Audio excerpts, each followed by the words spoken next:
dernière ligne droite de la richesse qui s'annonce, vu le temps et vu ce que je vois, ça s'annonce pas trop mal pour l'année. C'est une plante aussi vieille mais toujours aussi présente dans nos cœurs, dans la transmission vers nos enfants, vers toutes ces vraies valeurs de la vie. La culture du lin, c'est une culture qui est très spécifique parce que c'est une toute petite graine. En fait, c'est un cycle très court, c'est un cycle de 100 jours le lin. On le sème en général fin mars, début avril pour l'arracher début juillet. Et après, il reste un mois ou deux par terre, on le rentre fin août, début septembre. Et il faut une alternance de pluie et de soleil pendant un mois ou deux pour le rouissage, c'est-à-dire que c'est les champignons, les micro-organismes du sol qui vont attaquer la tige du lin, l'écorce du lin, pour que la fibre soit plus facilement taillable après dans les coopératives ou les taillages. C'est pour ça que le lin est fait vraiment en bordure maritime, parce que c'est une région où l'été, on a quand même souvent des alternances de pluie et de soleil qui va permettre d'accélérer ce processus de rouissage. Et on nous a parlé de faire partie d'un groupe de réflexion justement pour encore essayer de faire du lin un peu plus durable qu'il ne l'est déjà. Donc on est en réflexion avec le groupe sur ce qu'on peut essayer de faire, ce qu'on peut essayer d'améliorer. Donc il y a plein de points qu'on peut essayer d'améliorer, donc je pense qu'on aimerait bien améliorer beaucoup de choses. Surtout moi ce qui me concerne c'est plutôt les insecticides qui me dérangent à l'utilisation et autres. Mais il y a des années, si on ne le fait pas, on perd le champ entier. Enfin c'est déjà arrivé, c'est tout bête, hein, on part en week-end parce que c'est le week-end de Pâques, on revient, le champ est dévasté quoi. Alors par rapport aux insecticides, c'est vrai que moi sur la ferme, j'essaye de m'en passer sur toutes les cultures. J'y arrive quasiment partout. Le lin reste une culture où j'ai du mal à m'en passer encore certaines années. Il y a des années, on en fait 0 d'insecticides. Des années, on doit en sortir 1, 2, voire 3, ça dépend de la pression. Mais si on a la chance d'avoir des températures poussantes et le lin qui décolle très vite, on sait qu'on va pouvoir s'en passer. Si on a des températures, si on sème fin mars et qu'après on a 10-15 jours de froid au mois d'avril, c'est là où on peut avoir des problèmes. C'est une petite bête là, qui va grignoter les feuilles au moment de la levée et qui peut faire des ravages énormes sur le lin, voire même ravager la parcelle, quoi.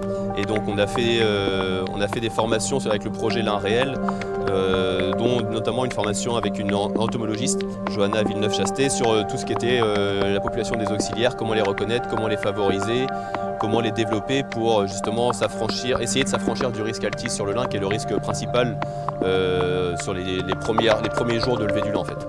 Donc on a planté, moi sur la ferme par exemple, j'ai planté des haies, des bandes de saules, des bandes fleuries pour favoriser la biodiversité et favoriser les auxiliaires qui vont essayer de réguler cette population d'altise et permettre de s'affranchir des insecticides sur la ferme, quoi.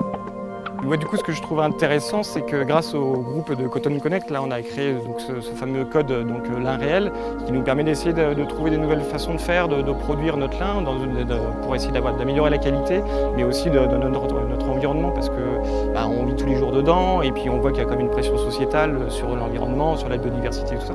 Et nous-mêmes, on est impactés par ça, et on est désireux d'améliorer ça, quoi.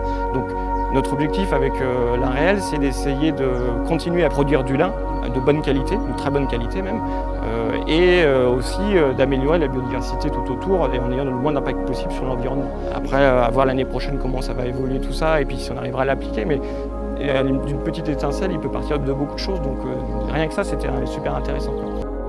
Kingdom is delighted to be part of the Real Linen Programme, because traceability, transparency and sustainability are vital for the future. The Real Linen Code of Conduct ensures that the impact on the environment is considered and the highest possible standards are maintained. Kingdom is committed to all of these practices throughout the industry and for creating a better and more sustainable linen and flax future.